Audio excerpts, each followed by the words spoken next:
Gary?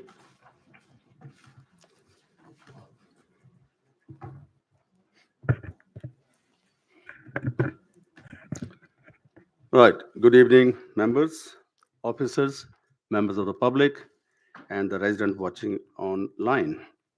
And welcome you to planning meeting. Uh, Members, please switch your phones off or put them on silent, please. Right. First item, apologies for absence. I have two apologies, Councillor Lal and Councillor Mitchell. Any other apologies? I think it's full house. Yep. All right, thank you. Item two, no, there's one guy missing. Yeah, we're missing Councillor Raghuvinder Sidhu. Sidhu. So he said he's coming. Oh, we did? Yeah. Oh. Okay. Anyway, declaration of interest. Members, I have email on item, the school item, I think. Yep. Yeah. Any more? Yeah. Chair, yes, Councillor I think we all received the email from the Osley and White Green Residents Association regarding Nishcam School. Yeah, same. Councillor Rahman, Same as Councillor Barry. Councillor Luki.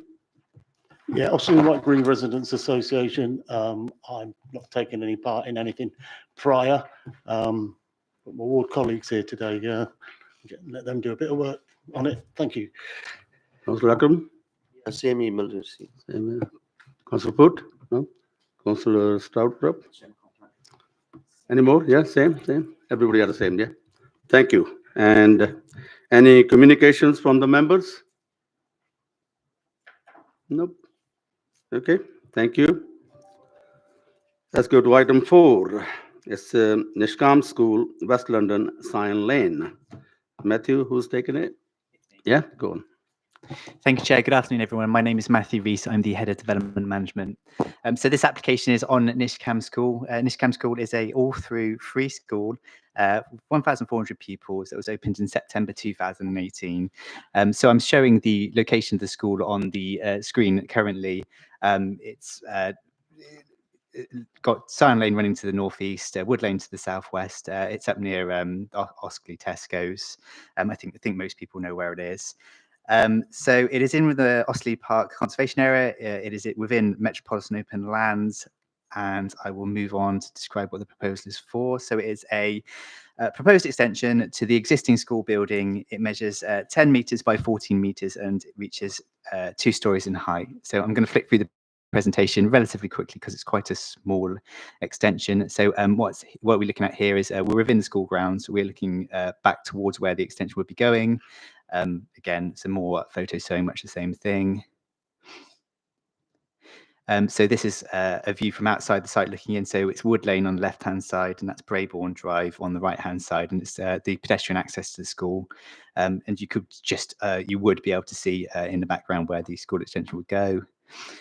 This is the extension context of the school building itself. So the red outline showing where the extension would go. This is a more detailed plan showing the ground floor arrangement. So that's the dining area in orange, that's existing, and then the purple area is the proposed school extension. This is what it would look like in elevation. It's actually better planned than that, so I'll have them up shortly. What is proposed is at the ground floor level, it's storage and toilet blocks, and then at first floor level, it's an additional classroom. And this is what it looks like in elevation form. So it's reflecting what the school building looks like. It's white clads. This is a view of it in the context of the existing school building. And this is a CGI view of it. So I will reiterate at the start, and I know there's going to be conversations around it, but this is an application for an extension to the school. There are no new pupils proposed. It wouldn't be an increase in student numbers at the school as a result of this scheme. It's simply improving on existing facilities, and the proposal doesn't amend the original application anyway, so all of the conditions relevant to that remain intact. And I think I'll leave it at that, if that's okay, Chair. Thank you, Matthew. Questions for Matthew, members? Any question? Yep, Councillor Todd.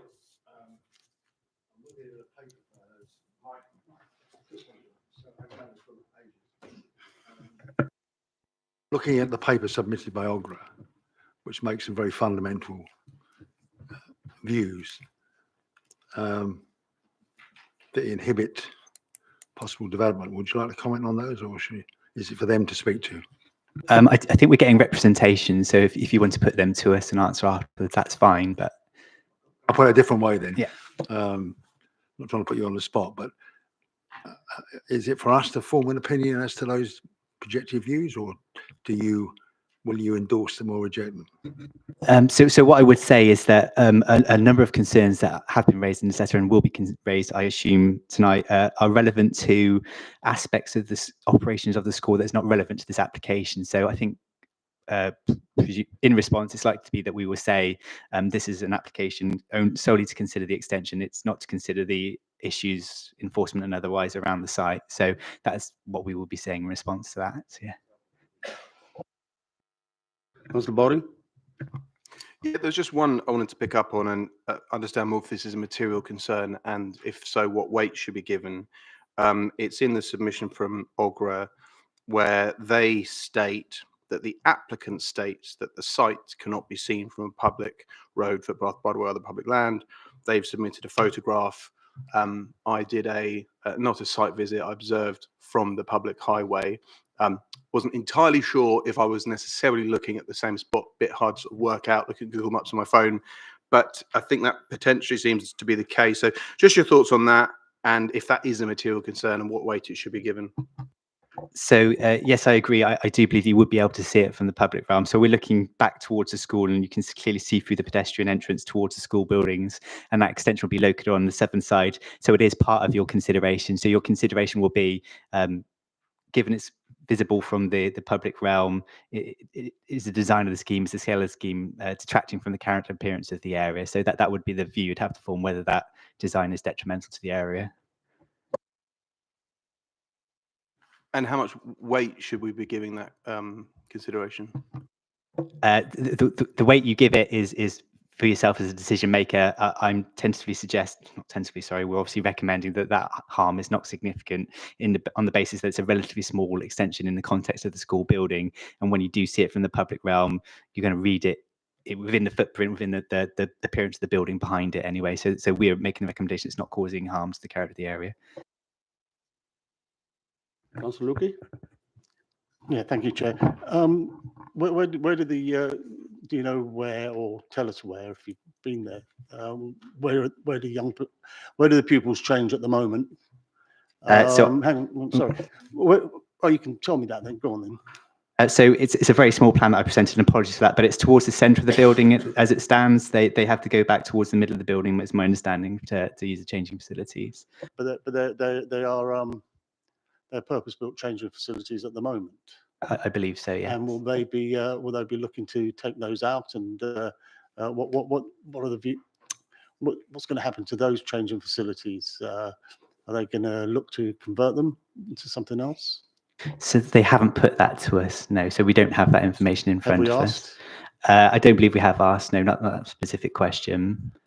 Okay, so this is an expansion of changing facilities at the school. And what's the location going to? The location of the extension. What's it going to be built on? Bear in mind this was developed and opened not that long ago, and it was quite well scrutinised at the time of the building of the planning of the school and then the building. Why is this necessary? Do you believe? So explained. So as approved, it's this, I've got it on the slide in front of me. It's an external dining area that they're building over. There's some playing pitches immediately to the south of it, but they are not proposing to build over that. They have presented a case to suggest that they would like to improve and enhance the existing facilities, and they did highlight some shortcomings in the location of the changing facilities and the need for additional teaching space. It's because it is not proposing any increasing pupil numbers that we don't really take any issue with that. It's how they want to operate the school. Preschools don't have to operate in any set standards, so that's what they would like to do. So we've taken that on face value. Okay, Sorry, Tony, I'll come back to you. Okay. Okay, Councillor Startrop. Yeah, you largely answered my question, Matthew, but it's just a to be clear to us as a committee that if you read particularly some of the objections, you could almost believe that you're reading an objection for a complete new development. I think it's important, and I think you iterated, it's important to bear in mind that this is a modest extension to what is already a considerably sized building. It's very easy to get sucked into thinking we're approving a brand new development.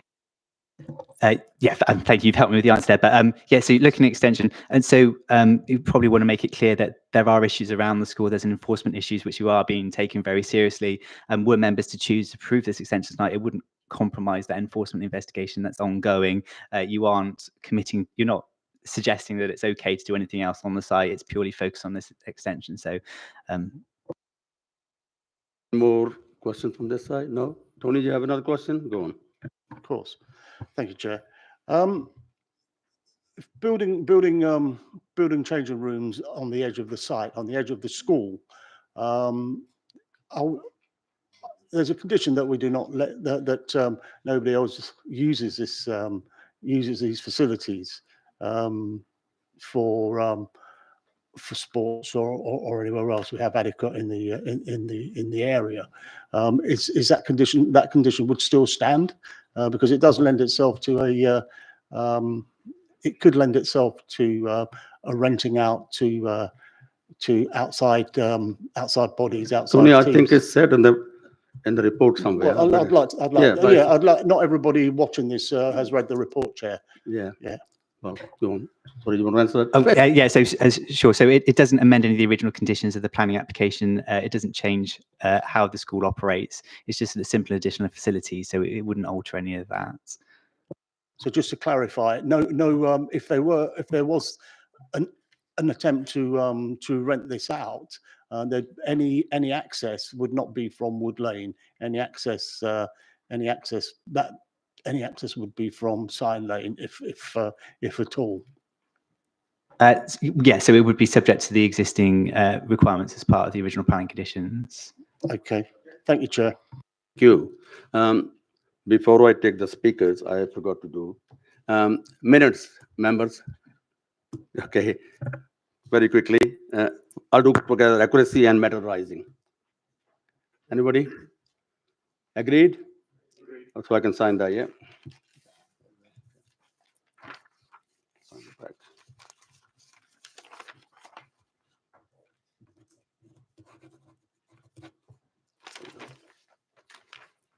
Thank you for that. Now, can I invite councillors Munsa Chaudhary and Aftab Siddiqui, please? Well, you will be given 5 minutes in total. How you use this up to you.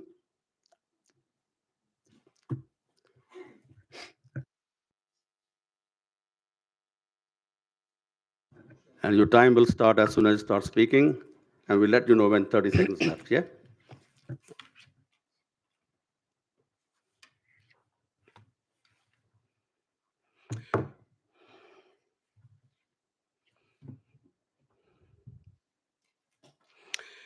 Thank you, Chair, for giving the opportunity. I just wanted to give a little bit of a background. The school has been there since 2018. It's a large establishment spanning from Sion Lane to Wood Lane. Currently, school has an excellent campus, teaching and schooling needs of 1,400 children. And large number of children attending school are from outside the Hounslow Borough. The current application in front of the committee is another 2-story building.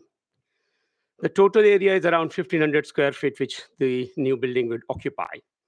And it would be visible from Brabourne Drive and the Wyke State. The building's height and mass cannot be hidden away, basically. So I think that element need to be clear. It would also reduce the natural flow of daylight and natural breeze for the resident of Wyke State and around Wood Lane area. The applicant has not articulated why a new building is required. They've got a large campus.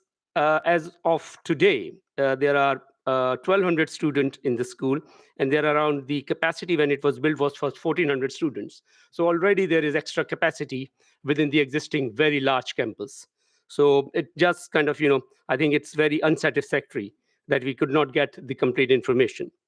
The other thing is, whatever happens in the around the planning decisions and everything and enforcement, probably you would not like to sort of, benefit or give a little bit of more advantage to an entity or a private individual who would have an live investigation enforcement already there and offer another opportunity to build.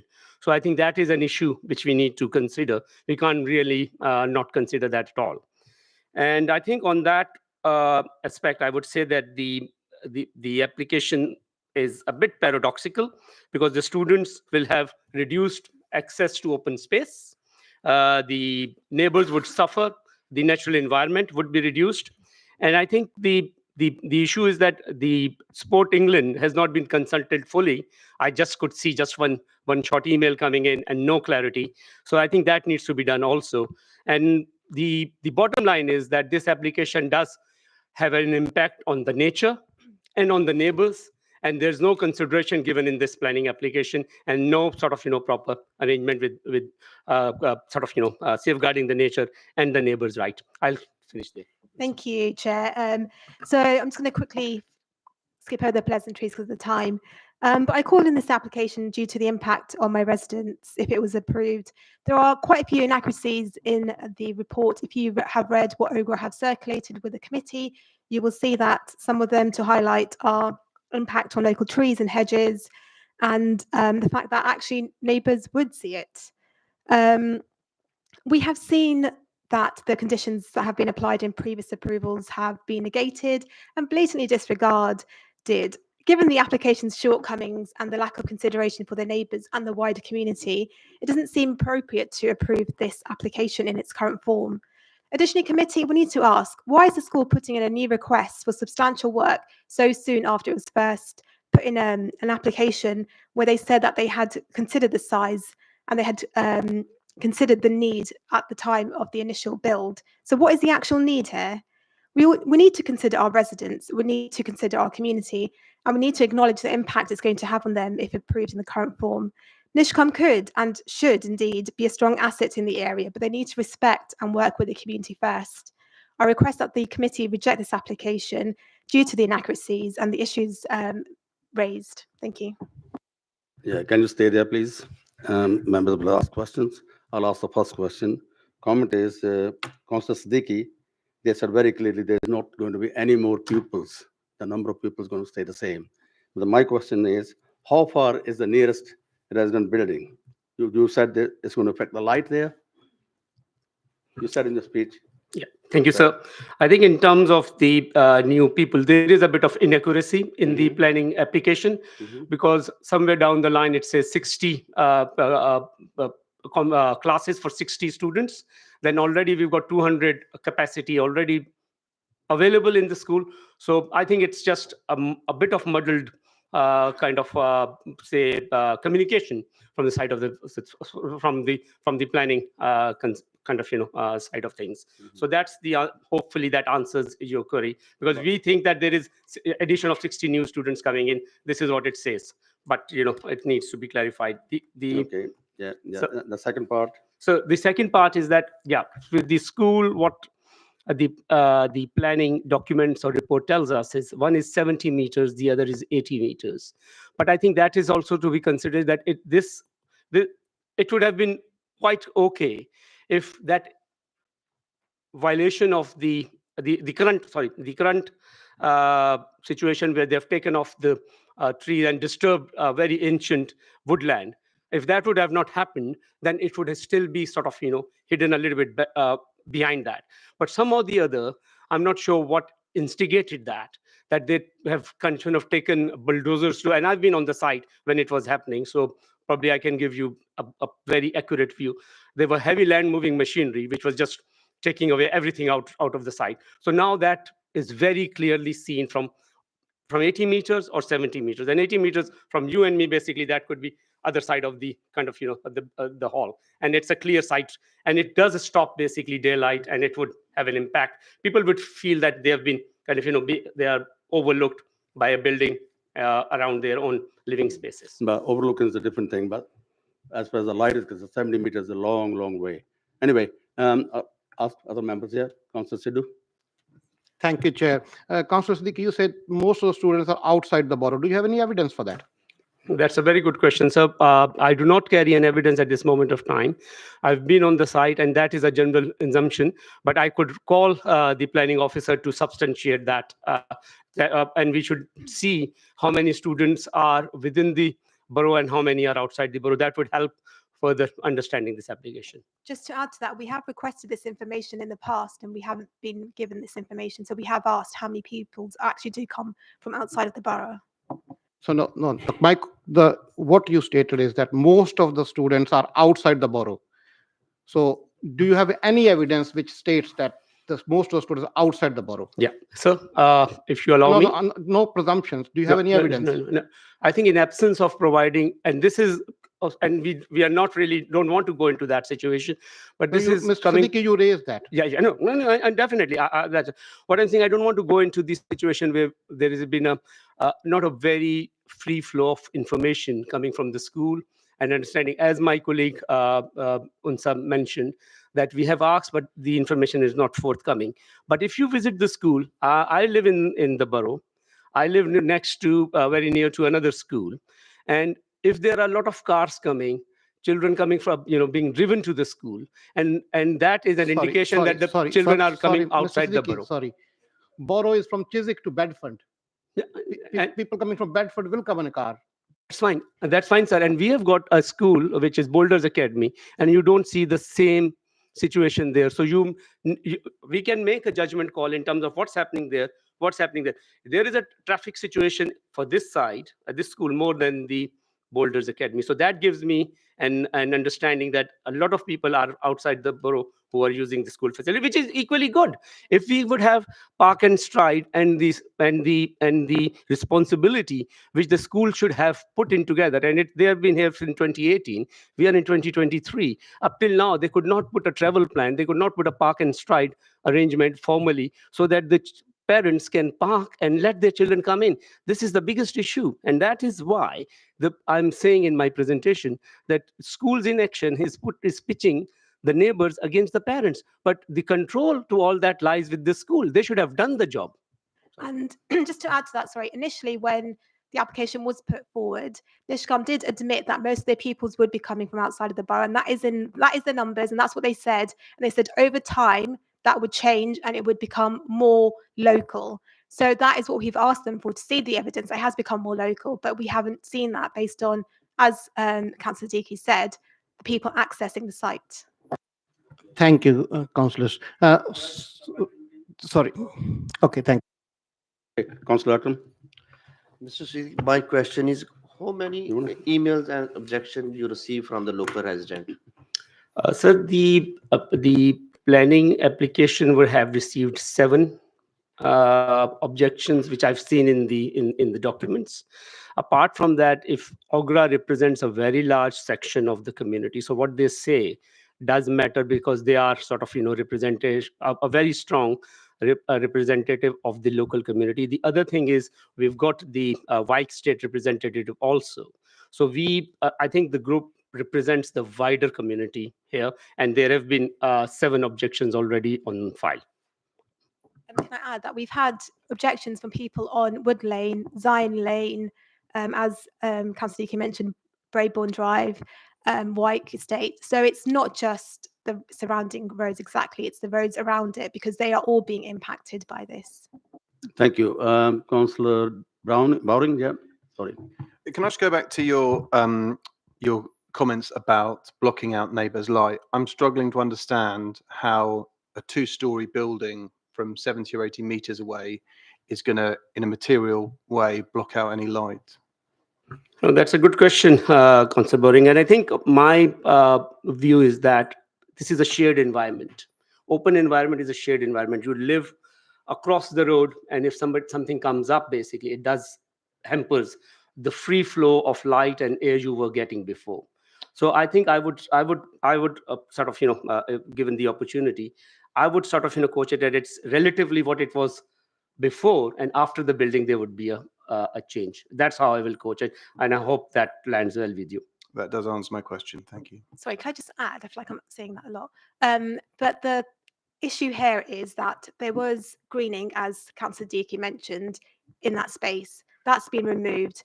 And in the application, it says no trees and hedges will be removed. And that's because they've already removed them. So of course, they're not going to remove them twice, are they? So that's another thing to take in consideration. Okay, Councillor Luki? No? Okay, Councillor John Stroud? Yeah, thanks very much, both of you, because obviously did an excellent job there representing the views of your resident. But if I could just ask you a question to start with. I get a sense from what you're saying and what I'm reading from some. This school's not terribly popular in the area, is it? I disagree. I think it's an excellent school in terms No, of. it doesn't need to be popular with the people, because most of the objections I'm sensing aren't, and I made this point earlier, aren't about the extension. They're about the school itself. That seems to be where you're both going as well. I mean, Councillor Siddiqui makes the point, which was just tested by Councillor Baring, I think, 75 metres away does not block anyone's light. There are no more pupils coming. You won't get any more traffic. Might I suggest to you there's more traffic here than at Boulder, because this is a primary element to it, which Boulder doesn't. And we all know that primary school children tend to be driven to school where senior school children don't.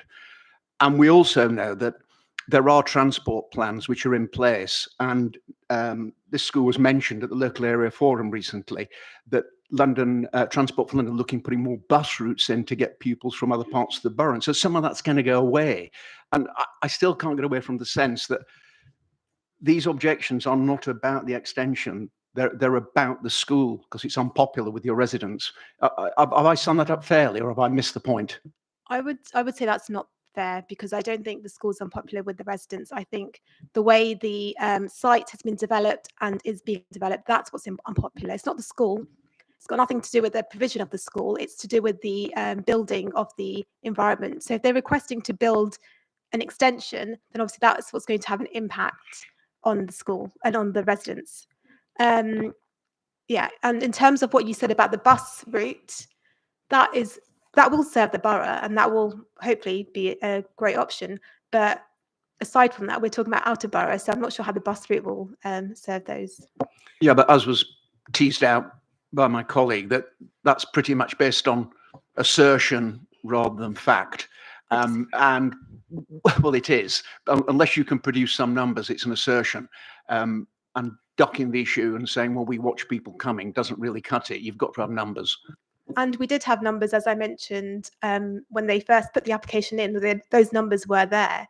So 5 years on, what are the numbers now? That's something we've asked them. So that's what we can't demonstrate, because obviously we haven't had a response.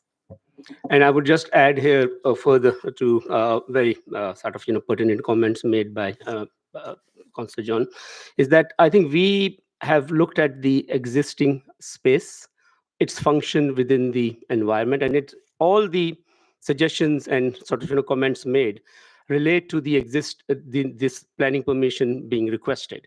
It has nothing to do with you asked the question, then that clarity came through, that who is coming, how many people are inside the borough, how outside the borough. We never kind of we want to just emphasize that the school has got 200 people extra capacity at this moment of time, and school wants to further extend. That is a little bit of thing which we can't understand. Why would they do that? 1,400 capacity built, a very big campus and a brilliant building, and rightly so. And we really support that. But just starting a new building for new 60 students, that does not add well. So I would restrict to the situation that this planning permission has not been very clear in communication with us. Thank you. I think later on, Matthew will answer your question. It says very clearly there'll be no more pupils, says in the report. Anyway, Councillor Ghazala. Councillor Siddiqui, how this extension will impact on the children and neighbors? Thank you. And I think in the first instance, if you look at the children, we've got a school with 1,400 capacity, with 1,200 children already in there. There is an open space available. It's a simple kind of situation. If there's an open space available and you build on that open space, you've got less capacity for the children to move around. So that's where the students suffer, basically. That's the first thing. Second, in terms of the open space and the neighbors, I tend to say that when you are in the area, you share that environment, that open environment, like anything sort of, is the trees, the kind of, the bushes, everything is a shared environment. When you build onto that shared environment, which used to be not built up before, that has an impact on local neighbors. And that also on the basis that you have the 1,400 children capacity and you've got extra capacity available and you still want to, I think it's a case of, overbuilding, basically, which should not be allowed. Thank you, Councillor Todd. Sorry, just to add to that about the Councillor impact Yuan. on children. So children who play out in the estates that surround the school, they're going to be impacted because they don't have that cover that they used to have because those trees and hedges have been removed. So with the building coming closer, it brings the children and the people closer to those gates, which will be closer to the young people who like to play out, but will obviously be impacted by this. Thank you. Councillor Todd. Yeah. Have either of you gone to the school and raised the questions you're now saying you can't get answers to? Yes, and we have written to them as well, and we haven't had a response on that. Okay. And Councillor Todd, I think you brought this question, so it wasn't a discuss. I'm just sharing the information on your query. We had invited school for a meeting with the council, and they did not attend. There's a big project plan at this moment going on within my colleagues in councillors are engaged, our officers are engaged, try to get to the bottom of all these issues. There's a lot of it. We are not even putting that forward. There's Section 106 requirements and violations are there, basically, which are on record within our own working sort of parameters. And the council and the officers have also written to get the information. So I think we feel like, we don't get anything, basically. And if that information was available now, in fact, or that those bridges were available now, we might not even be here, basically. It would be a totally different scenario. Okay, but thank you, sir. If I understand it, the issues you raised, the 106, that's in respect to the previous application. Yeah. So the key question to me is, what are the planning regions I can use to turn this application down? I think the first is that it is beyond the requirement of the school at present, and even over a few years when they gather more students, still the campus in its current capacity can serve a lot more students than it has at the moment. So this application is not serving any purpose on that front for the education and betterment of the children, and taking away free and open spaces from the children. Thank you. Yeah. Okay. Councillor Sidhu, you want to come back? Thank you, Chair. Thank you, Councillor Siddiqui. Do you have any figures that how many trees were cut since last application and how many trees are put in there? Yeah, we have a report from I don't remember the number of trees, but quite a few. I've been on the site, so there quite a few number of trees were cut. There has been an enforcement action. Hounslow Council has been very accommodating, and there have been no enforcement action on other issues previously. But this time they've taken an enforcement action. If you want a number of trees, how many trees, I think further down the line, we will be able to provide you, and Ogra may have some exact numbers for your information. Have they put any new trees? Not yet. Not where the space is. So there's open space. So they may put trees in other parts of the field, but not where they had removed trees and the hedges from. They have not been recovered. And so they have put more trees in. They may have. I don't know. You'll have No, to so ask them. we don't know. You don't have the figures. No, we don't have the number for any new trees to be put. The question, I'm unsure. Of course, my question is, how do you have any figures that how many new trees have been put in there? We're not talking about the impact on trees, and we're talking about the trees being removed from a particular location, and that location has not been filled again. So there's still that sparsity in that particular area. Doesn't matter how many trees they put in to try and rectify that, because it's not going to close that gap. Thank you. Thank you so much. I think we had enough questions. Thank you very much, Councillor Siddiqui and Councillor Chaudhary. Thank you. Thank you very much for the opportunity. No problem. Now, can I invite, there are 1, 2, 3, 4, 5, 6 people, I think. From Upgra, yeah? Yeah, only 3? Yeah. Excellent, okay. Again, you'll be given 5 minutes in total, and we'll remind you when 30 seconds left. And the time will start as soon as you start speaking. Okay. So on the 3rd of December 2015, Hounslow Planning Committee approved the controversial planning application to build the Nishgam School in Austerley on metropolitan open land. This approval was conditional on a legal agreement containing numerous conditions and planning obligations. And the school opened on this site in September 2018. The original application was based on a 4-form all-through school, primary and secondary, including 6th-form provision. Thus, the building was sized from the outset to be able to meet the needs of the school. This planning application does not explicitly state what has changed in order to justify extension to a building that is already designed and built to accommodate the final number of pupils. We are objecting to this planning application because the application is flawed. A full version of our reasons is contained in the 20-page document that we sent you. Here's a summary. Firstly, there are numerous untruths in the application form submitted by the applicant. So, for example, they say there are no trees or hedges nearby that could influence the development or might be important as part of the local landscape character, and that the proposed development will not result in a net loss or gain or change of use of any open space. But there are plenty of trees and hedges nearby, and the land proposed for the extension is currently used as a playground. We give 2 other examples of untruths in our 20-page letter. False declarations made in the application could open Hounslow Council to judicial review if the application is approved. Secondly, the planning officer seems to recommend approval based on assumptions and not facts. Statements are not supported by the planning application form nor the documents which accompany it. Assessments made in the officer's reports are unverified. For example, no increase in pupil numbers, no loss of playground or open space. The officer's report does not mention breaches in the travel and transport legal conditions. Development has already started. The site has been cleared. Protected trees and hedges felled, and this has impacted the nearby conservation area. The officer's report does not take any of this into consideration.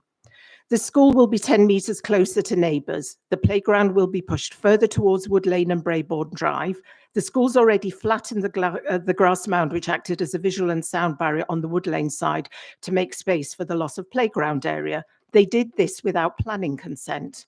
They also demolished an entire woodland between the school and Braybourne Drive and filled an entire ha-ha, which was acting as a visual and sound barrier on the Braybourne Drive side. So the school is now clearly visible, and the new extension will be very imposing on both sides.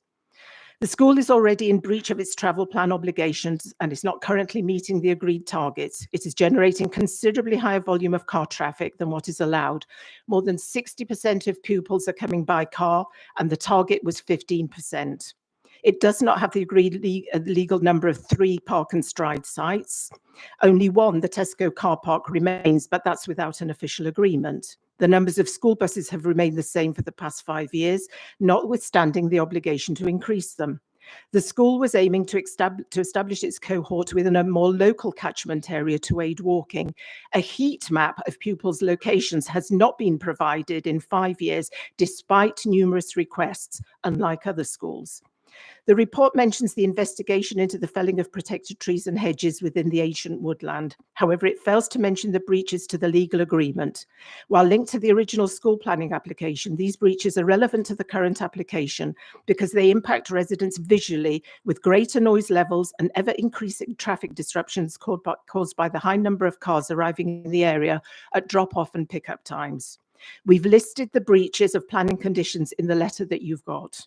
Thirdly, the application is incomplete and no longer reflects the situation at the development site. Essential documents are missing from this application. There's no traffic impact assessment. There's no construction management plan. There's no noise impact assessment. Under the Noise Act 1996, the LPA has an obligation to ascertain whether noise levels are harmful to residents. Fourthly, if notwithstanding the above, the application is approved, then planning and legal conditions should be imposed. The planning conditions mentioned in the officer's report are inadequate. We seek to include many more which are covered in full on pages 19 and 20 of the letter you received from us. And 30 seconds. we haven't got time to cover them within our 5-minute slot. So to conclude, this application should be refused or deferred until such time when the applicant can demonstrate they meet their legal obligations and resolve all the outstanding issues. Thank you. Thank you. Members, questions for the objector? Anyone? Yeah, Councillor Luki. That's quite comprehensive description. Perhaps that's why I'm not asking questions about the heat map, Councillor Siddiqui. But tell me, what is the minimum that you would expect from the planning committee? Should the other members of the planning committee decide that this should be approved? So yes, so we've, as I mentioned, we have listed those conditions. So maybe I can just summarise them briefly. You can read them out if you like. So we've got time? well, no, I've got I can summarise them. So we'd like immediate reinstatement of all trees and hedges in the ancient ha-ha. So those are the ones that were removed in the summer holidays. No further development on the site. No increase in pupil numbers, because that is not clear in the planning application and the in the documentation that was submitted. No new provisions or additional forms, no nurseries, early years or similar. And we would like to see full adherence to conditions of the original planning application from 2015. And that includes achieving 15% of pupils travelling to and from the school by car, and agreement to provide 3 park and stride sites. And we would like this to be achieved by the end of this autumn term, so by Christmas. And a decision on approval or refusal on this, a decision on this planning application should really be deferred until then, until these conditions are met. And I think the other thing that we would suggest is that if this if this target of 15% of students coming in by car is not met by Christmas, then that the Wood Lane pedestrian entrance should be closed, and only the Scion Lane entrance used by the school. And I think that's a summary of our conditions. I don't think. Thank you. More. I think that's. I don't think anybody else any questions. So thank you for your time. Oh. You have another question? Go on. In the absence of other questions, tell me how from this from what's happened hitherto, and on the drawing here and the on page 13, paragraph 4, details. It does show a hedge and trees along the boundary with Brayborn Drive. We've heard talk about we've heard discussion about losing light or making it more visible to residents and opening up the space. How many trees do you feel that have been lost? And Councillor Siddiqui did make an attempt, but going down there all along that boundary, how many could be lost again from this, or how many have been lost already? Councillor Luki, as part of the original planning application, there was an arboricultural impact assessment that was prepared at the time. And in the area and on the south side, there were 87 protected trees, so A and B category, which are either high importance or very high importance. So, they had to be protected. There were planning conditions on obligations to retain trees and hedges along the south side, obligations to maintain the landscape unaltered, and obligations towards nature conservation. That is a conservation area and is a metropolitan open land. We do not know. We can only see that all the trees and hedges that were along the Brayborn Drive side have been removed. You can see just a few stumps left and a few barren trees. And we tried to incorporate pictures of that and send them to the councillor so you can have a view. We could not see the school before. We can now. The noise is a lot more intense. And we are not able to tell you precisely how many trees have been removed simply because we've not seen an updated arboricultural impact assessment. Where is it? The application was presented in May, And then in July, on a Saturday, the residents woke up to diggers and heavy machinery just felling trees and cutting down all the hedges. If you go and visit the site, we just basically see the massing of the school now, whereas before we were afforded a level of privacy, and we didn't want to see the school in itself or children playing, also for their privacy. And the noise is very intense now. At the time of the application, it was measured at 75 decibels, which is already considered harmful to residents in many instances. But what happened was there was a screening, a natural screening, which now has been removed. We've not seen a noise impact assessment being carried out, and that's a legal responsibility that the council has got. So, you approve that application, but you don't know if residents are being impacted. We've not seen it as part of the planning application document submitted by the applicant or integrated as part of supporting documents. So hopefully that answers your question. Just one more on the trees. A colleague has said, has asked how many trees have been planted. Since the felling of these trees without permission in the conservation area, protected trees, how many have been replanted? None, Tony. No. We haven't seen any planting of any new So, trees. so the only trees that have been planted since the development are new trees as part of the landscaping. As what was agreed as part of condition 12 at the beginning of, as part of the original application. We've not seen any updated landscaping plan, but at any rate, all the felling that's occurred is still in breach of the original planning conditions. And the impact on residents has not really been evaluated again. And you consider this as a part of this, these trees have been felled as part of this this scheme that's Well, up we in front can't, of us I at the don't want to moment. speculate as to what that is part of, but. And I'm asking a question, Chair. I'd like the rest of the committee to It's not a understand. question to me. It's a debate between you and the objector at the moment. Come through me, please, if you want to question another question. Well, yeah, no one else is asking questions. This is my ward. I'm asking questions. Yeah, but at the moment, to our Tony, residents. listen to me. At the moment, it's a debate between you and the objectors. If you want another question, come through me, please. Chair, I'm asking them questions for the benefit of the committee. I'm not debating with them. No, all I'm Right. saying is come through me. No, I don't want to debate there. You want another question? Go for it.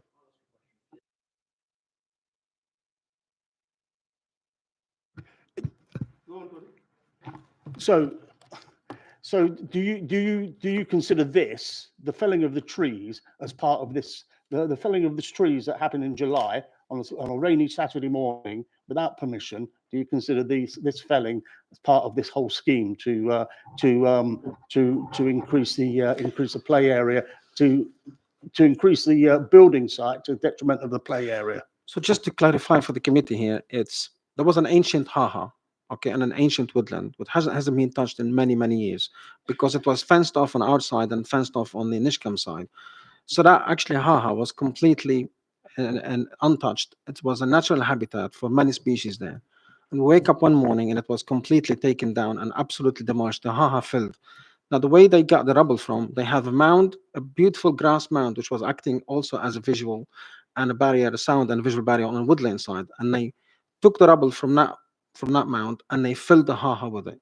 Now, we don't know clearly if they're losing playground space.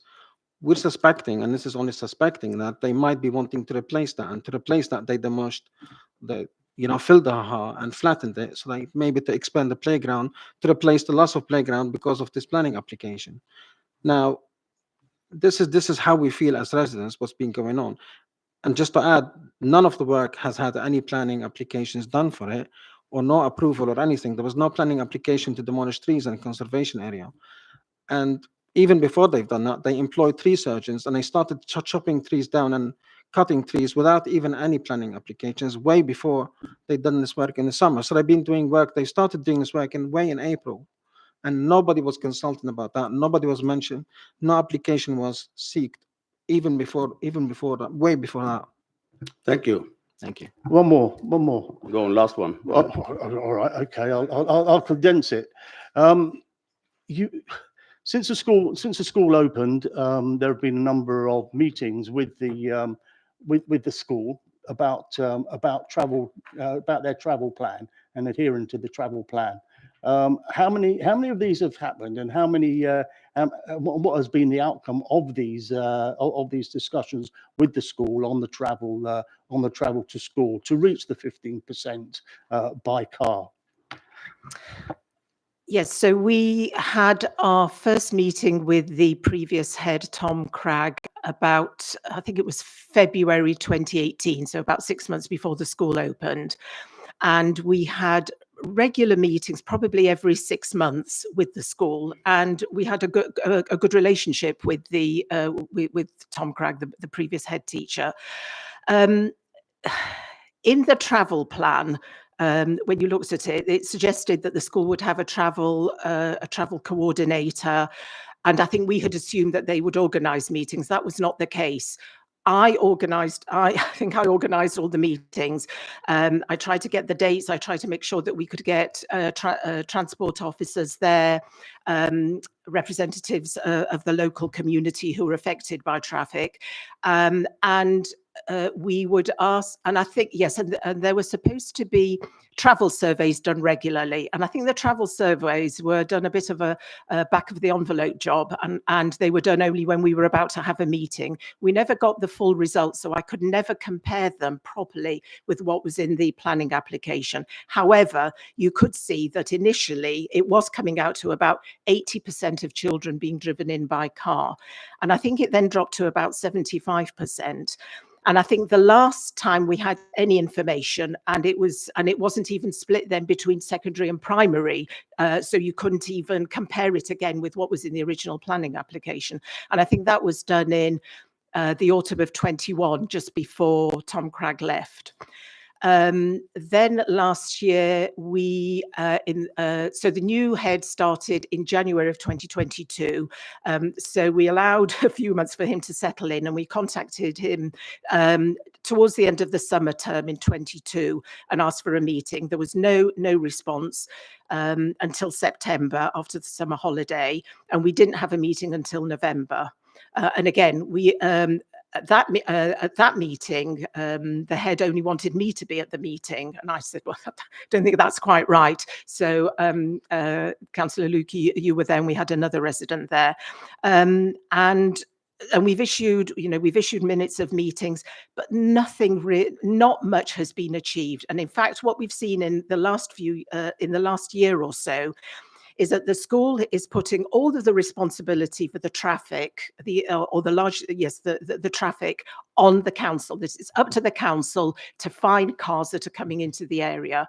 And the school doesn't seem to be doing very much in terms of reducing those numbers. We've made various suggestions to the council and to the school of things that can be done, but it doesn't seem to be done. And just this afternoon, my colleague here, George, was taking photographs of cars just parking, doing 3-point turns on double red lines, on double yellow lines, and parked on grass verges. So I have to say that we had a good relationship with the school. We had to push it in the early days and organize all the meetings, do the agenda, do the minutes. But the relationship has broken down. And we know that residents are writing to the school complaining about the traffic, and they're not getting a response. I did see a response, I think just yesterday, somebody did get a response. And it was, again, basically saying it's up to the council to find the drivers or the police. And if there's a problem, contact the police or the council. Thank you. Thank you, Tony. Thank you. Councillor Sidhu? Thank you, Chair. Thank you so much helpful information. From Brabant Drive, there's a school, then there's a fence, then there's open space, then there's a fence, then there's a road, and then there's a car park. There's the garages there, and then the construction starts. Can you explain how noise of school affect all the way in the houses? There are amenity areas on the estate that are not just limited to houses. There is green along Brabant Drive and on Stags Way. So those it's not the noise, it's the scenery you are worried about. No, I'm worried about the noise. When children play on the green on the estate that belongs to the estate, it's private land. They are entitled to the use of amenity. And when they are on the amenity, the noise limits have to be what is consented by law. At the moment, we don't know what those are, because we knew what they were before when the greenery was there, the green barrier in between the school and the green on the estate, the amenity land. We don't know now. We only know that the barrier came down and the noise levels with the school not at capacity were already at the harmful level. mitigated by the barrier that was in place. So that was part of the original application. You'd be able to refer to those documents for more info, but we're not seeing a new noise impact assessment. So it's not the noise in the houses when people are shuttered down. It's also the expectation that you want to use the green that belongs to the estate to play, to have picnics and to socialize. Thank you, sir. Chair. Thank you. No, that's fine. Thank you. Councillor Stroutup. Yeah, thank you very much. A couple of things to start with. This committee, it always has been and always will be very reluctant to see trees removed. It's something we feel quite strongly about, and if they are to be removed, we're always keen to make sure that they're replaced. However, this proposal doesn't remove any trees. This proposal does not increase the size of the school. And I'm really playing back to you the question I put to your councillors. We've got to concentrate on this development, not what they may have done, what they may not have done. And it is quite common, unfortunately, and I don't mean this to be at all patronising, for people to confuse the difference between planning application and planning enforcement. This committee is not interested in planning enforcement. It is not our job. So the fact that they, according to you, breach previous planning agreements is nothing that we can't take that into account when looking at this. And what we're looking at here is a simple 2-storey extension, which goes onto hard standing, so it's not taking any green space. It's for 12 toilets, 1 classroom, and some changing rooms. That doesn't,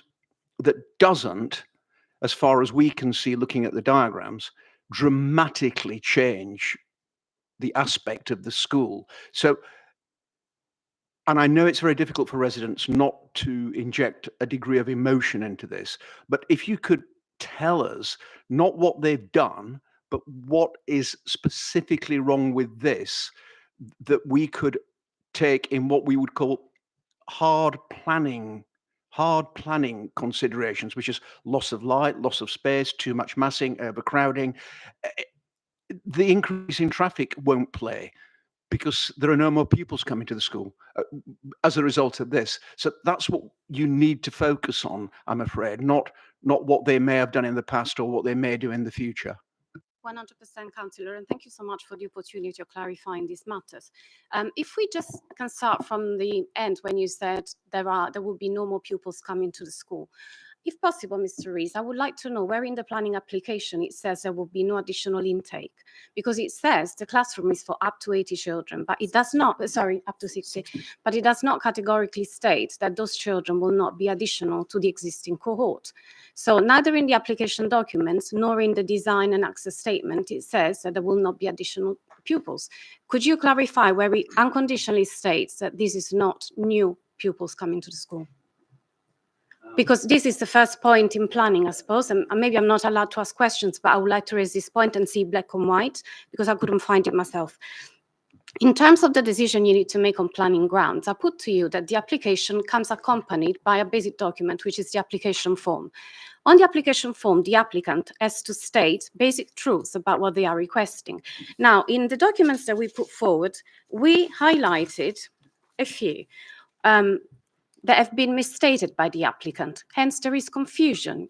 The first one, in section trees and hedges on pages 9 and 10 of the application form, the applicant states that there are no trees or hedges on land adjacent to the proposed development site that could influence the development or might be important as part of the local landscape character.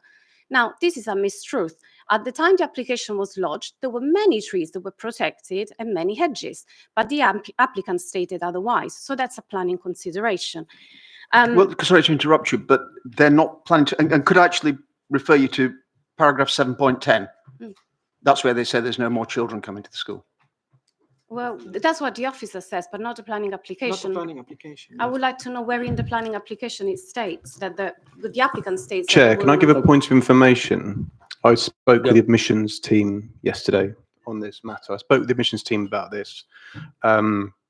Firstly, to ask if there were any increase in admissions in Nishcam coming forward. They told me there wasn't. I then asked if there were to be increase in admissions, could this be done unilaterally, or would they have to consult with the admissions team? They said it could not be done unilaterally. I then asked them for an informal advice, asked them to look at the planning application, the size of the building, and I asked just one officer, in their opinion, do you think this constitutes a development that's going to see an increase in class size? They said that was unlikely because of the cumulative nature of increasing class sizes. If you have an extra class in year 7, when you get to in year 1, by year 2, that's 2 extra classes. By year 3, that's 3 extra classes. Each cohort brings in an extra class. So based on my conversation with the admissions team, I'm confident there's not going to be an increase in pupils based on this Councillor, application. but sorry, Thank you, Councillor. just to put it in perspective, since he was raising this point, the 60 pupils that are going to be lodged in there could well be an extension of only the 6th form part. At the moment, it's only a 2 form rather than 4. The other thing is that- I'm not raising a point. I'm providing a point of information to the committee. Okay. However, those documents, for my Excuse me. clarity, are they part of the planning application? Excuse me, No. Councillor Bowden, thank you for the information. An officer will answer that question when it comes to, yeah? And there's no more questions? Thank you very much for your time. I'll ask Matthew. Thank you, Chair. Questions Yeah, as well, a if you few can. points to address. I'll run through them reasonably quickly. So Sports England were consulted. They did not object to the application. So there are no additional pupils proposed. The speaker's quite right. They didn't mention this in the application. They didn't mention this in the application form. All they said was they wanted to extend the school building. What we did was we did write to them and say, can you please confirm in writing to us that there'll be no additional students, which they did do. They provided that information in writing. And just to reiterate, there is an original planning application that doesn't change as part of this. There are still conditions and information within the original application that caps the number of students to 1,400. So that is still binding. So we are still going in accordance with that original permission. Concerns about misleading information. Yeah, I think we understand the points that have been made, but I do believe that what's been presented in front of members tonight is fairly clear about what's being applied for. So I do hope that members will carry that forward. The need, my understanding is that Nishcam School had a phasing plan, so they started the school, and then there was fewer pupils than there are now. As year on year went by, they increased the student numbers. So I don't know if that 1,200 pupils is accurate at this point, but my understanding is they are seeking to achieve a total of 1,400 students as they progress. But just to stress as well, it's not necessarily about the need here. We're looking to establish harm as a result of this proposal if members do want to refuse it. So it's not that you can say you don't need this. It's along the lines of, is this causing harm? Lights came up, loss of light, and we do undertake light tests. This will not fail a light test. Then what else I've written down? So it comes back to the trees that were cut down and the travel plan. And I think Councillor Stroud put it better than I perhaps would. It's not an endorsement of that. We don't mean to dismiss it. It's just it's not worsened as part of this application. It's not directly related to this application. So there is a vehicle for addressing these things under planning legislation. It's not through an application like this. The vehicle for addressing those matters is through a planning enforcement system. There are live planning enforcement cases that are being progressed at the moment. So that is how we would seek to address those issues. I think that's everything, Councillor. Thank you, Chair. Sorry. Thank you, Matthew. And questions for Matthew, members? Yeah, Councillor Bowring. Yeah, a few things that were brought up, which I don't think you touched on. I think I know the answers to most of them, but they said there's no transport assessment, there's no noise assessment, they didn't call it the construction logistics plan, but I think that's what they meant. So just your comments on that. And also there are concerns that this extension is going to lead to an extension of the playground closer to residents. So apart from the transport assessment, noise assessment, construction logistics plan, my question is, would an extension of the playground require planning permission? Generally, an essential playground would not, but there is a landscaping plan that's attached to this application that did outline a scope of how large the playground would, the grassed area would be, and also that landscaping plan also has those trees along Braeborn Drive. So they are in breach of that condition. So we will again be seeking to amend that. There is no transport assessment because there's no additional parking presumed as part of this, because there's no additional pupil numbers. There's no construction logistics plan because it is central to the site, but notwithstanding that, if members felt that to be important, we could ask them to submit a construction logistics plan as part of an additional condition. That's fine. It would just be for members to motion that. In terms of noise, no, again, so this isn't generally of a scale where we'd ask for a noise assessment to be provided. I'm going to tentatively suggest that because it's an internal classroom, the noise resulting from that is not going to have the same degree of harm as children running around outside screaming as they like to do during the school day. So I don't think a noise assessment of an extension which is internal classrooms is going to result in any harm. So I'll conclude with that. Sorry, I think that was all we can. Thank you. Thank you. Councillor Marina Shah. Oh, Councillor Amy. Oh, yeah. Okay. Apologies. So thank you, Matthew. I know you've already mentioned this, but I just want a little bit of clarity. I understand totally around the fact that the trees necessarily wouldn't form part of the considerations, but if what the residents are saying is correct, then actually as part of a preemptive measure to getting planning, that the school had removed the trees, could that not be, or can you explain to me how that isn't then part of the material consideration in a bit more clarity? Sure, sorry. So the trees along just adjacent to the boundary of Braybourne Drive, Yes. so they are a fair distance away from where this extension is. My suggestion is that I don't think they were required to be removed as part of this application. I don't think it's related to this application. I won't speculate as to what they're doing. Again, part of an enforcement investigation, but I don't think the two are related here. So yeah, trees were removed, but we're aware of that, but I don't think that's related to what's happening here.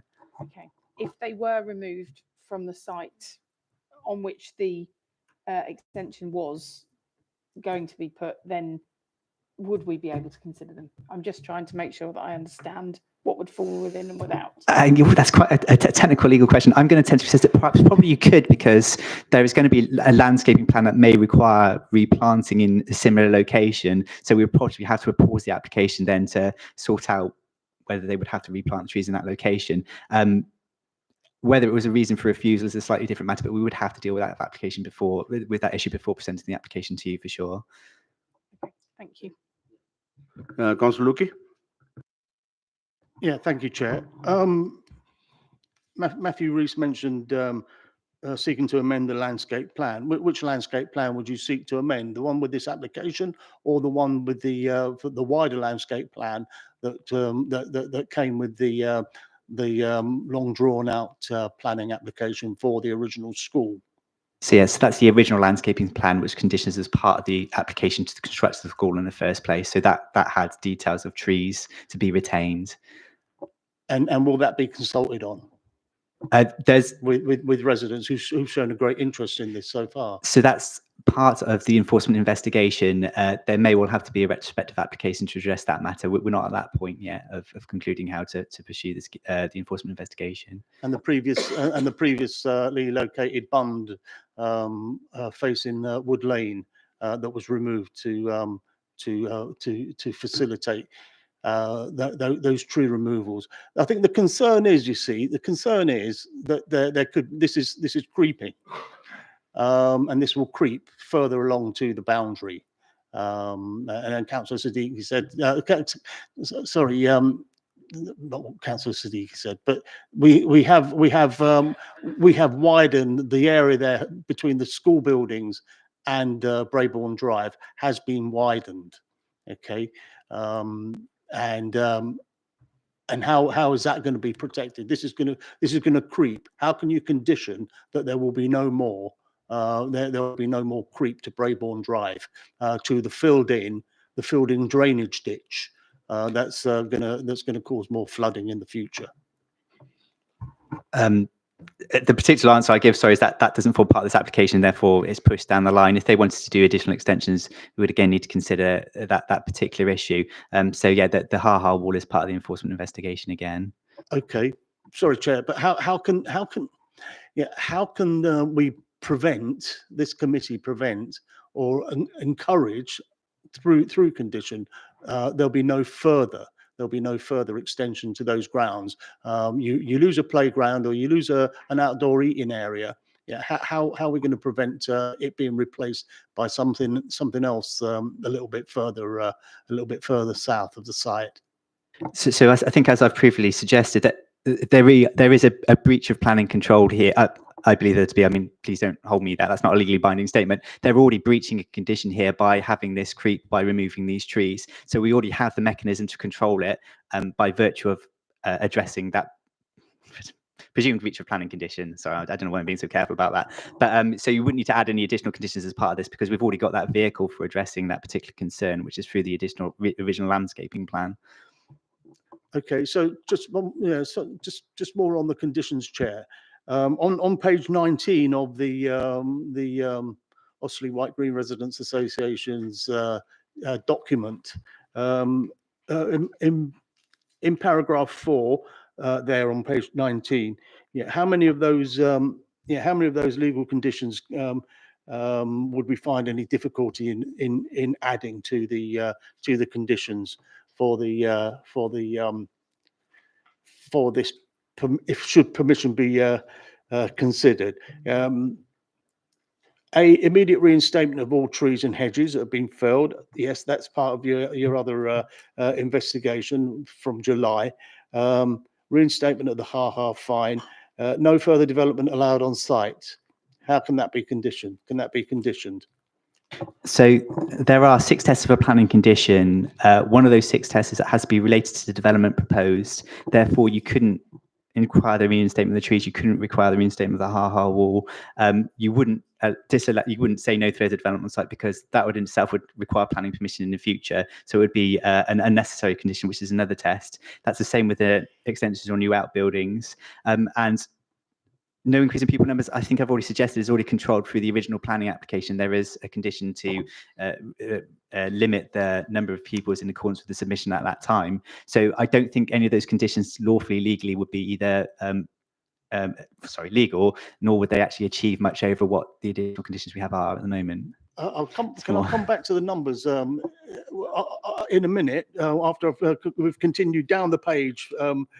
Full adherence to conditions of the original plan application, including achieving 15% of pupils coming, no more than 15% coming by car. Can that be added as a condition here? So that's already a requirement of the Section 106 agreement. Right, So okay, that's already something all to endeavour to control that. I think that's going to be the answer to a lot of these questions, to be perfectly honest, Councillor, is All that they're right. already controlled. So Okay. No work to be carried out outside the standard permitted times and days. I mean, there was that time that that the trees were being felled. That was on Saturday, and that progressed through to about 3 o'clock until big man Siddiqui turned up and told them to stop that day. But there's still some effort to continue the next day. How are we going to manage that then? Working out of hours on this. So one of the conditions to related to development proposed. So you could technically imply a condition to control the working hours of constructing this extension. We don't normally do it because it's controlled by environmental legislation anyway, which is the more effective mechanism for enforcing. But board members minded to do so. You wouldn't mind adding that on as a condition? No, we do that. That's fine. Right. Okay. Access during building work should only be via the sign lane entrance, not via the pedestrian entrance on Wood Lane. So we've already mentioned a construction logistics plan, so yeah, we could wind that up in that. And the draft construction logistics plan would be shared with councillors and residents. Not as standard, no, but we can make a note to share it with ward members, and yeah, that's fine. We can make a note to do so. Because people apply for that, don't they? They have to put a planning Yes. application in with that, and Yeah. that could be that could be commented on through planning, can't it? It can do, Right. yeah. Okay. So a building contractor to abide by the considerate contractor scheme. That was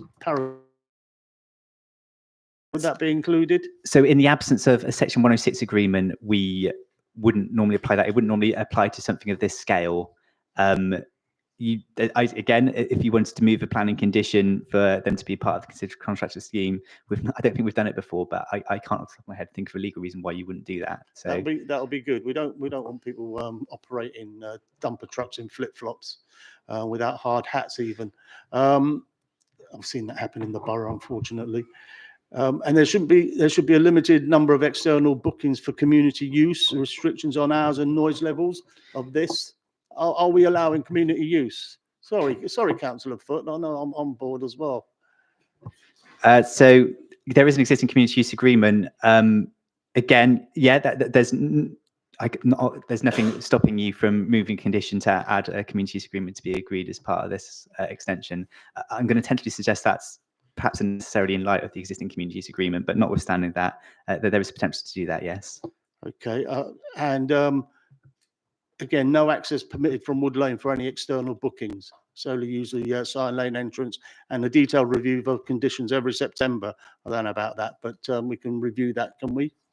Can we add that as conditions? So the access permitted from Wood Lane for external bookings, that's a slightly difficult one because there's already a community use agreement. So if it's not already controlled through that, then you might be stopping this specific extension being used from the access, but you wouldn't be stopping the rest of the community use. For us, I haven't got the answer to that. Sorry, whether that's part of the original community use agreement, but I'm suggesting that condition is not necessary. Okay. All right. Okay, Tony. Thank you, Chair. Thank you so much. Thank you, Matthew. Thank you. Before I put for debate, would you like to comment here, please? Hello, yes. Hello, councillors and everyone. I heard a lot of talk about cutting the trees down and the ha-ha and the infill. I'd just like to remind the committee and councillors that there's a very separate enforcement regime for such matters, and that is part of a current investigation. It is not part of the application which is before you this evening. The direction is in accordance with section 38.6 to consider the proposed extension as per the committee report in accordance with the development plan, unless material considerations indicate otherwise.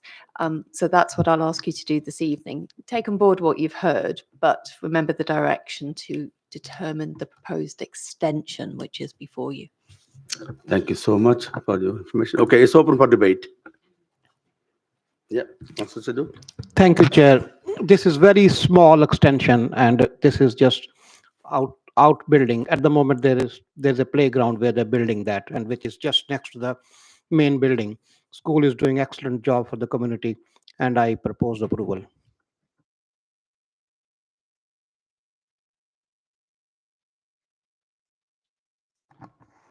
Before any vote is taken, I'd like to add. I would like to add these conditions. Have I added them? No, well, he hasn't moved them yet, Councillor. So they'd have to move them Well, I'd before. like to move the. I'd like to move the conditions that I. Okay, what we do, Tony, what we do is let somebody propose it, seconded it, then we'll discuss the condition before we take a vote. Is that okay? Councillor Boring. Yeah, second, Councillor Sidhu, I think. Been proposed and seconded, and now you can talk about conditions. I'd like to, yeah, I'd like those conditions added that that the officer has acquiesced to as being appropriate to add, and that is yes, not the we understand the he's being given legal advice now. Yeah, obviously it's important. Got lawyers in the room as well, you know, sitting on this side. Yeah, sorry, Councillor. Just get some. So the conditions that you suggested, one was a construction logistics plan. The second one was hours of construction, which you could possibly wrap into the same condition if that's okay. Construction logistics you'd include. As long as they buy it, as long as it, you know, as long as they adhere to it. That's the thing, as I explained, it's not always adhered, not just by these developers, but others in the borough. Yeah, and so you asked to be consulted on that. So, Bill, if that's okay, that would need to be minuted to consult on the construction logistics plan. There was considerate contractors, and then you suggested some conditions about the community use, access via community use, and I suggested no to that one.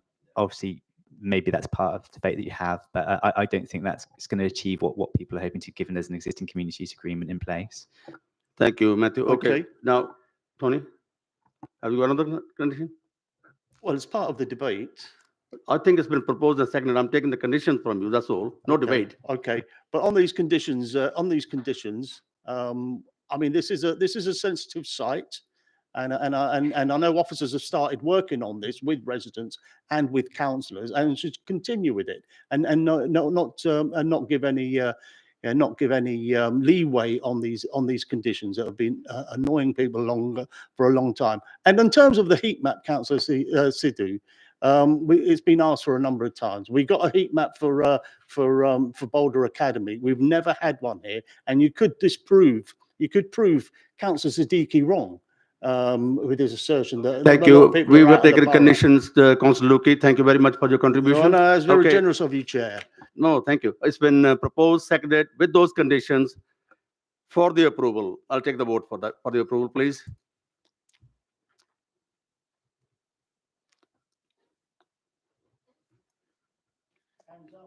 Yeah, hands up, please, a little bit, yeah. Yeah. Yeah, 10. Okay, against? Okay, and abstentions? So it's 2 against, no abstentions. Application been approved. Thank you. 5 minutes break or carry on? Yeah, good. Yeah. Okay. Thank you very much.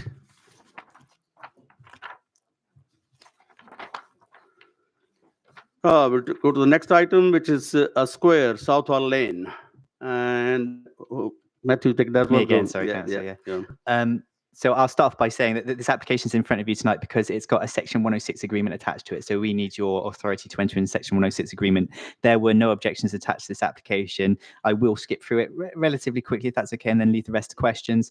This is an application to demolish the buildings that you can see outlined in red on site currently. To the west of the site, the big buildings, that's the Costco, and then just to the east is a storage and distribution building. So this is yeah, well, hopefully that helps you orientate yourself anyway. The proposal is to demolish the buildings, redevelopment with commercial units. So they propose to erect 3 buildings, which are for commercial industrial storage. They contain 9 units. 11.5 meters high. They're proposing 65 car parking spaces. It's carbon neutral in its operational stage. And then I will flick through the plan. So these are existing elevations. Some of the photos on site. So these are all inside the site. I'll flick through them relatively fast. Again, please do get me to come back if you've got any questions or if you want to see anything in any more detail. This is a site plan. So the 3 buildings, north, middle, and south. So the one to the north that fronts onto Hayes Road is the biggest one. Then you've got some smaller units towards the centre, and then one slightly larger one to the south of the site. This is the elevations of building 1, elevations of building 2, which is the smaller units, and the elevation of building 3. And then this is a landscaping plan. So just to stress, there are 91 trees on the site. They're not particularly high quality trees. There's 6 category B trees and the rest are category C or lower. So you might have picked that up in the photos. We believe, got as much replacement parking as we can along the boundary of the site. So 40 replacement trees, and we've retained whichever trees we can that are of a certain quality. Recommended for approval. So if it's okay, I'll leave that for questions. Thank you, Matthew. Questions from Matthew? Councillor Boring, yeah. Approximately, how many members of staff do you estimate to be working on this site?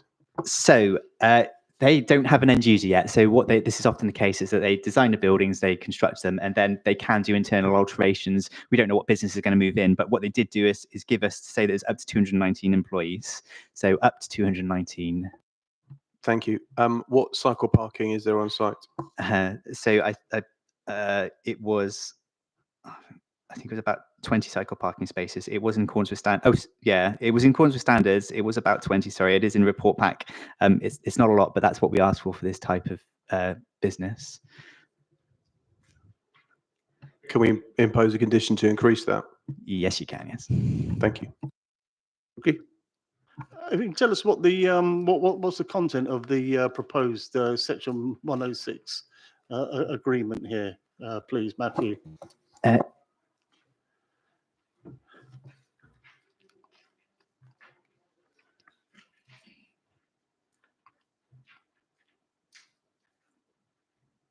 They're on page. They're a paragraph 8116. Thank you, Councillor. Sorry, I'll get there.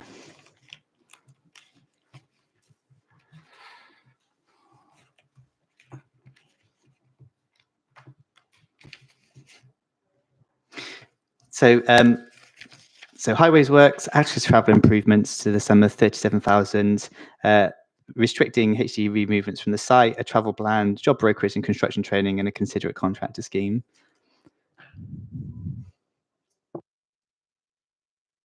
We're looking at these locations where it is right by the M4 it serves as a potential logistics facility, doesn't it? We've got some construction training there, but end users we don't have any training for people that potentially will work in warehouses there. We have the logistics centre at West Thames College at Feltham, for example. You know, how can we inject in the same way as we did when we looked at that office conversion on Staines Road that time.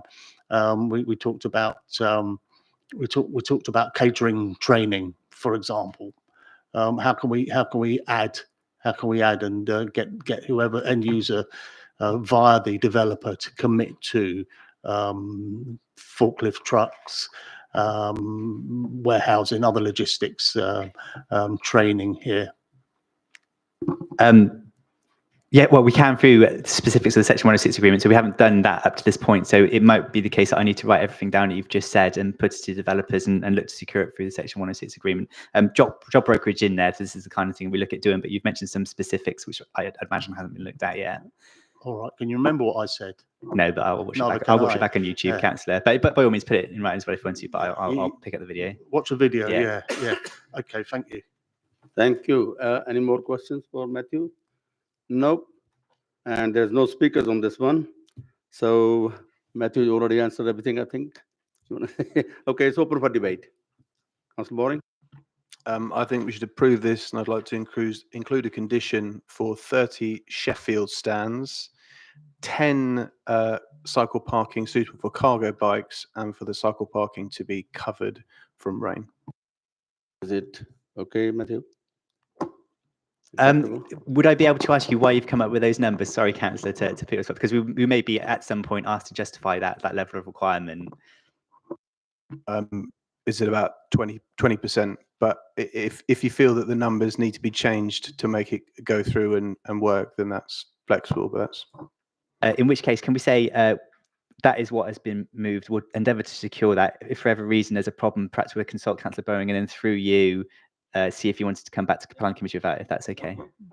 Yeah, fine. Thank you. If it helps on that, on the cycle parking, you do lay out the number required per number of employees, and it wasn't the number you gave actually. It's 1632 cycle spaces is what's in the document.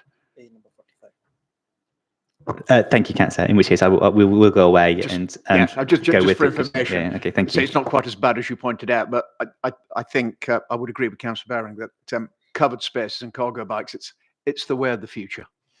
Okay, somebody seconding it?